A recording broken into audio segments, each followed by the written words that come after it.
Rahul Gandhi is not accessible to anybody. Yeah, if you have an issue, email it to me, email it to my office, I will get back to you. So one believed it. And how do you discard it without trying it out? So one would email him, ki bhai sahab, if you want to be saved. If you can't watch a full podcast, watch a clip instead. You'll be as entertained and as informed. That's my guarantee. That's why you gotta subscribe to Dostcast Clips. Later on realized that I had written letters to Rahul Gandhi, emails actually to him, as to how the party should go forward. This is, I think, in 2011-12. But if you were a promising star of the party, would you not able to secure an audience with him? Rahul Gandhi is not accessible to anybody. Have you met the PM several times?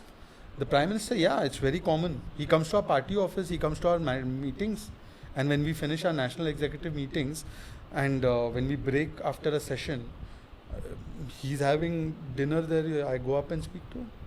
So there's no problem. And see, more than the PM, it is my party president that I want to interact with.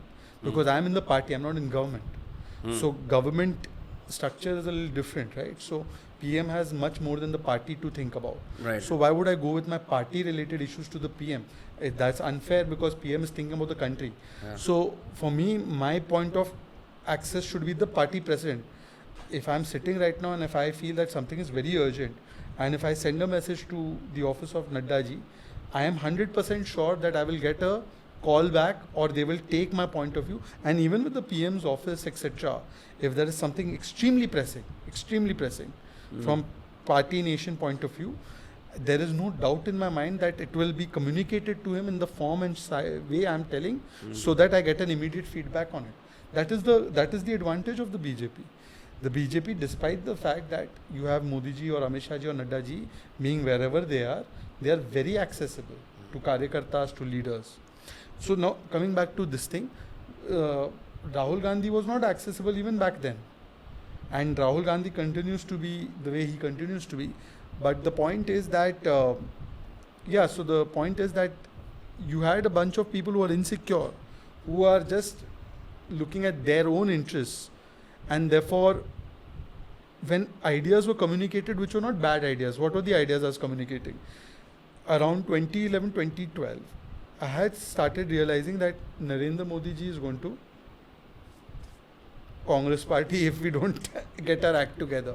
So I started writing to Rahul ji. Rahul ji had only told us. उस time पे तो वो PM candidate भी declare नहीं हो रखे नहीं हुए थे. 2013 कैसे आपको पता लगा कि कहाँ से लहर आ रही थी? भाई साहब, that's why I'm in politics. No? हाँ. I can see things before many other But people. were you speaking with the functionaries in Gujarat and understanding कि I ये had उभर रहे visited हैं? Gujarat in 2007, 8, etc.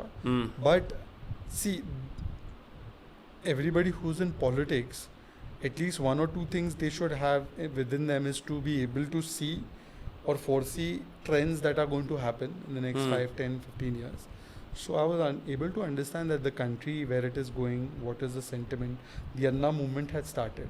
Even though I may come on TV and say something, in my heart I knew that this country is moving towards certain other direction, in the sense where it's rejecting family-oriented dynasty politics. It is rejecting this, brazen corruption and brazen sense of appeasement politics. So these were things that were obvious in 2011-12. So thinking that Rahul Gandhi, whatever he was telling us, for instance, he used to say, if you have an issue, email it to me, email it to my office, I will get back to you. So one believed it. How do you discard it without trying it out? So one would email him, ki bhai sahab, if you want to be saved in this election, there are 2 or 3 options. One, we should get rid of this dynasty thing in our party. So maybe you could take a role of a guardian. I wrote that to him. I told him, you become guardian of the party, your family becomes the guardian, and you should allow a professional set of people to run the party. So I think his advisors didn't like that. तो आपने email करा था?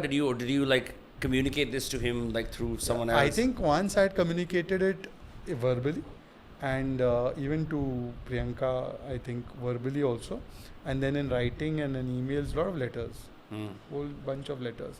My last letter, which eventually got leaked, which was in 2017. So between 2012, 13 to 17, I was writing letters and telling him. But what is this? Okay, so quick segue or aside. देखो मेरी generation में तो कोई letter नहीं लिखता. Maybe they do it as a fun. Like, why do you write letters? No, in 2013 I'm talking about. By the way, 2013, it wasn't the age of X and Instagram and WhatsApp wasn't that prolific. It was still SMSs that we were using. So the only way, just think of 2011, 12, 13. Right. At that time, the only way to communicate an entire set of ideas, because it was not just like 2 bullet points. It was an entire structure or an entire set of ideas that were being fleshed out in detail. So how else would I communicate it? There was one that you would write an email to his office saying that, sir, for your kind information, these are the issues that I have been getting a sense on. These are the things we can do to improve the party, falana, dimkana, or to improve our party structure, or to kind of, position ourselves better in the media. So that feedback, how would you write? Even if today I had a thing to communicate to Nadda ji in detail, not just something over a phone call, I would write a letter or an email to him only, that, sir, these are the points we should, if it's in a longer detail. So that's what I would do. I would leave a letter to his office, or I would write an email to him if it's long. If it's a short thing, then maybe I can request to speak to him on the phone. But Rahul Gandhi was not accessible on the phone. Never. I left many messages. He would never call. He would never give appointment also, which most people have confirmed. So one kept writing letters or emails to his office and then telling them ki bhai, please show it to Rahul ji, ki boss, we need to do this. But I think it was communicated to him in a way that, see sir, he's talking about getting rid of you only from the party. But I was saying the truth, and this was being said in 2012, 2013. Then eventually 2017, what happened? We lost 2014 badly. We were down to 44. Rahul ji said, I'm taking responsibility. I'm resigning. Chalo, I said, very good. Good, you're resigning. Or means basically he said, I take responsibility for the defeat. 2017 Gujarat elections, he's the vice president of the party. Suddenly the news comes that he's going to be made president. मैंने बोला भाई साहब 2019 जीतना है कि नहीं जीतना है भाई? 2017 में तुम प्रेसिडेंट बनोगे तो गुजरात चुनाव भी हारेंगे, 2018 के भी हारेंगे, 2019 भी हारेंगे. So at that time I wrote another letter that, sir, on 3 points we need to have clarity.